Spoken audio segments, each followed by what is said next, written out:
making blueberry cheesecake jars. So what I'm going to be using for this recipe is the Happy Way vegan vanilla protein powder.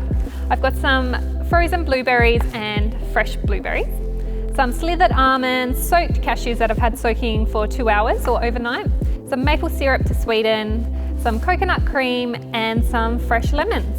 So there's 2 parts to this recipe. To make the blueberry compote, I'm simply going to add the frozen blueberries and the maple syrup into a pot on the stove, boil that and then simmer it for 2 to 4 minutes and then take that off the heat. And then to make the cheesecake layer, I'm simply going to add the remaining ingredient into a blender, blending it until nice and smooth. And then I'm simply going to layer in a glass jar the blueberry compote and the cheesecake, set it in the freezer for about an hour and then garnish with some slithered almonds and fresh blueberries.